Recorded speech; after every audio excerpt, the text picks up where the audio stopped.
Hi there, my name is Aaron Landerman. I'm a professor of electrical and computer engineering at Georgia Tech, and this is the Fractal Audio FM9. This is the Apollo Twin.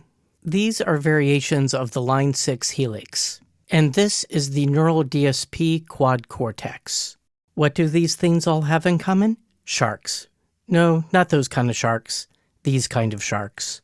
In a previous video, I proposed that it might be interesting to get your own SHARC development board and try coding up some synthesizers and effects. So I picked up a couple of these SHARC audio modules. So these have the ADSP-SC589, which I believe is what is in the Neural DSP Quad Cortex. They have 24-bit 96 kilohertz A to D converters and D to A converters. And let's see, this is a Sigma DSP chip, so I think the converter has some DSP built into it in its own right. And it has a built-in UART for MIDI and more. That's fun. And very importantly, it includes a free CrossCore Embedded Studio license. And that's really important because the analog devices development tools are stupid expensive. One question I want to explore is, does it even make sense to go to something like a SHARC when high-end STM32s are becoming really powerful? Okay, so apparently there's this whole genre of YouTube video where people open up boxes from manufacturers and see what's inside them. So hey, let's lean into that. Okay, we have some foam. Let's see what kind of cables we have. This looks like a micro USB cable. Ethernet cable. Let's see, power supply of some sort. Oh, it's got this kind of connector over here. Oh, I see. So depending on what your local power standard is, you can pick an appropriate doodly-dad. So I'll need this doodly-dad. Or this doodly-dad. We'll need to see what the difference is. Or maybe they're the same. Hi, so have you ever done this thing where you kind of get auto cycle with your record button and you wind up recording when you don't think you're recording and you wind up not recording when you think you're recording? Yeah. Anyway, this is the actual card. So we have the DSP in here. I'm being careful to handle it by the edges. Shouldn't touch the SD card slot. Oh, there's an SD card slot. That's nice. There's a slot here and it says this is for Sigma Digital. We'll need to figure out what that is. There's 1/8 inch in and out connectors here. SPDIF optical input and output. Power supply connects here. A couple of whatever those are. Let's see, it says master slave. Hi, editor Aaron here. It turns out those master slave ports are related to this A2B audio bus technology, which I've never actually heard of. On the dev board, these are apparently DuraClick connections for the automotive version of the A2B. So if you've encountered this audio bus interface business before, please leave a comment below because, as I said, I haven't seen it. I'm curious. I have a couple of micro USB ports here, and over here we have a regular size USB port and an Ethernet port. And let's see, there's a little jumper here, so we can select something with a jumper. And here it says debug. Okay, so there's a little connector here, and that connects to this fellow here. And let's see, this is keyed, so you can't put it in the wrong way. So you hook it up to your computer with this mini USB port, and this is the ICE 1000 programmer emulator, something or the other. Okay, a little bit of clarification about the USB ports. The large size USB connector is for peripherals. One of the micro USB connectors is an on-the-go style connection so that the board itself can actually be used as a peripheral. The other micro USB connector is not regular USB. It's just serial over USB, and it hooks to the UART on the main DSP chip. So here's the back of the board. You can see there's a couple of double row headers you could use to hook up various odds and ends. And Analog Devices make some boards that it calls fins that are add-on boards, kind of like Arduino shields, to add various bits of functionality. You could, of course, create your own, and we'll probably do something like that. And let's see, here we see that the board version is 2.1. There is a warning to install the latest CCES or Visual DSP++ software before plugging in the USB cable. And there's this card here with a website to get started, which is good because I need the software and there's no CD or anything like that in here. Okay, and here's what we see if we go to that link. Oh, we need a Windows PC, no Macintosh version. Okay, I hope this runs in parallels. Let's see, we're going to need the CrossCore Embedded Studio.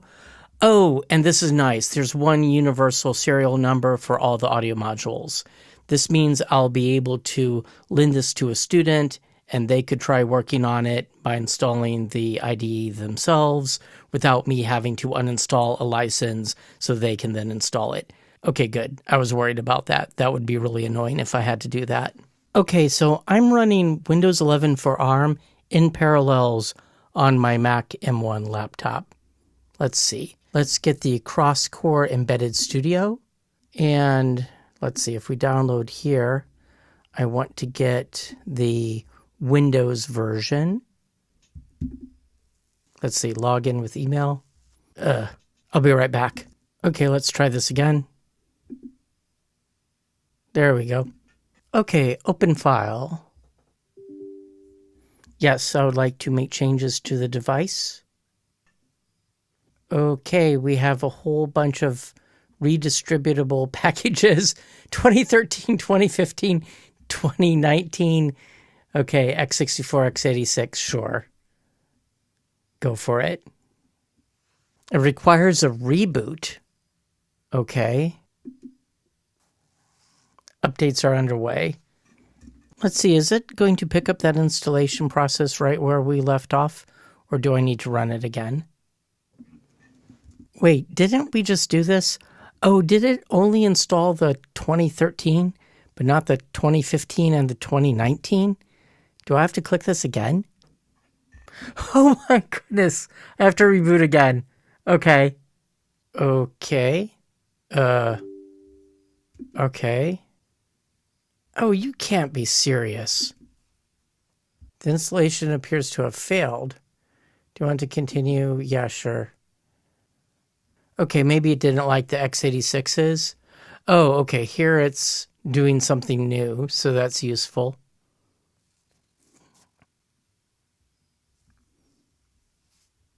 Okay. Sure. Next. I accept the terms of the license agreement. I guess. Stuff, legalese. All right, it's going to go in analog, CCES 3.0.1. They recommend you use the default folder so it's consistent with what is in the tutorials. Yes, let's begin the installation. This may take several minutes. I'll be back. Okay, would we install the Embed Universal Serial Bus Controller? Sure. Failed to start the driver on the system. Installation aborted. Make sure you are installing a signed version of UsbDk, or else try to disable driver signature enforcement on the system. Oh, come on. Okay, so it looks like I'm not the only person that has ever had problems with UsbDk. I'm just going to continue with the installation and go back to that issue. Okay, it says the wizard was interrupted before it was completely installed, so your system has not been modified. Oh, good grief. Okay, so I'm going to try to run the whole installation process again, but with the device integrity checking off or whatever. So let's run the PowerShell as an administrator. And I found a website with this magic incantation, bcdedit/set. No integrity checks on. Okay, an error has occurred setting the element data. The value is protected by secure boot policy and cannot be modified or deleted. Oh, good grief. Okay, there's another incantation I found, which is bcdedit/set test signing off. Will it like that? No, it doesn't like that either. Okay, so let's try a different approach. I'm in the system settings, and I should be able to scroll down to recovery. And let's see, advanced startup, restart now. We'll restart your device, so save your work. Okay, restart now. Okay, let's say troubleshoot, and we'll look at the advanced options. Let's see, startup settings, and we want to disable driver signature enforcement. Restart to change, okay. So we're restarting. Here we go. Let's press 7 to disable the signature enforcement. Okay, so I'm just going to try running the installer again. Okay, here we go. Here we go. Windows can't verify the publisher of this driver software.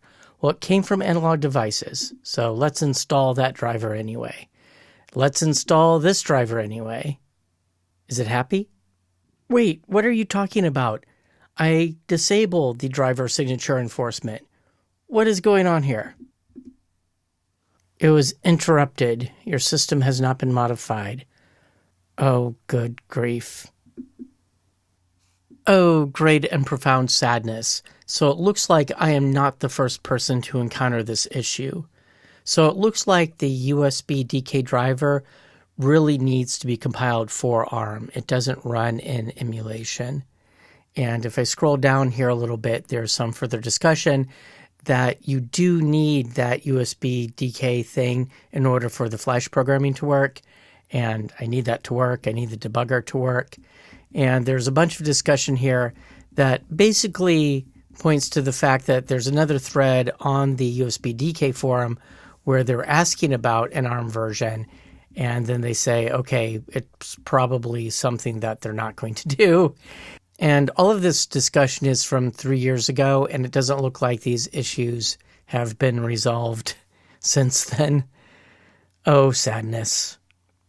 Okay, so this is my Intel box that's running Windows 10. And I was able to get the development environment installed without any trouble. I didn't need to deactivate any safety features. It installed just fine with the serial number that was on the website.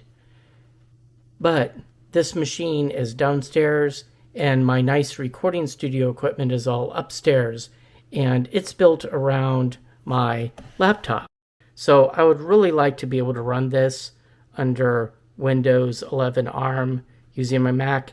If anyone has any insight on how I might be able to do that, please leave a comment below.